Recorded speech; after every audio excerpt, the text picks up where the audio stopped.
നമ്മളുടെ സ്വന്തം ബാംഗ്ലൂരിൽ പല ടൈപ്പുള്ള ബിരിയാണി ഉണ്ടെങ്കിലും നല്ലൊരു അടിപൊളി തലശ്ശേരി സ്റ്റൈൽ ബിരിയാണിയുടെ ഒരു കുറവുണ്ടായി. ഇവിടെ കൊച്ചിയിലെ ഹോട്ട് ബോക്സിലെ ഫേമസ് ആയ ചിക്കൻ ഷുവയും മട്ടൻ ഷുവയും ഫൈനലി ബാംഗ്ലൂർ എത്തിയിട്ടുണ്ട്. ഇനി അത് മാത്രമല്ല, നല്ല അടിപൊളി പോട്ട് മട്ടൻ ബിരിയാണിയും പോട്ട് ചിക്കൻ ബിരിയാണിയും അതോടൊപ്പം തന്നെ നല്ല അടിപൊളി ക്രിസ്പി ആയിട്ടുള്ള ചിക്കൻ ഫ്രൈയും.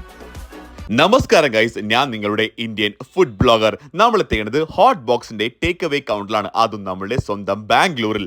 ഉച്ചക്ക് ലഞ്ചിന് നല്ലൊരു അടിപൊളി ദം ബിരിയാണി ആയാലോ. ഇനി ദം ബിരിയാണി മാത്രമല്ല, ഇവിടെ ഒരു മാസ്റ്റർ പീസ് ഐറ്റമായ ചിക്കൻ ഷുവയും മട്ടൻ ഷുവയും, നല്ല അസല് തലശ്ശേരി സ്റ്റൈൽ ബിരിയാണി അതാണെങ്കിലോ ചട്ടിയിലാക്കി രണ്ടാമത് ദം ചെയ്ത് നമ്മുടെ കയ്യിലേക്ക് എത്തും. ബിരിയാണി പോലെ തന്നെ ഈക്വലി ഫേമസ് ആണ് അവിടുത്തെ ഷുവ. സ്ലോ കുക്ക് ചെയ്തെടുത്ത നല്ല അടിപൊളി ചിക്കനും അതിനൊപ്പം നല്ല കിഡ്ലൻ റൈസും. പിന്നെ എടുത്തു പറയാനുള്ളത് ഇവിടെ മട്ടനും ചിക്കനും ബിരിയാണിയാണ്. നല്ല സോഫ്റ്റ് ടെൻഡർ മീറ്റും ആ മസാലയും ആ റൈസും, ആഹാ അടിപൊളി ഐറ്റം. ഹോട്ട് ബോക്സ് ഇപ്പൊ സ്വിഗ്ഗിയിലും സൊമാറ്റോയിലും ടേക്ക് അവേ അവൈലബിൾ ആണ്. So guys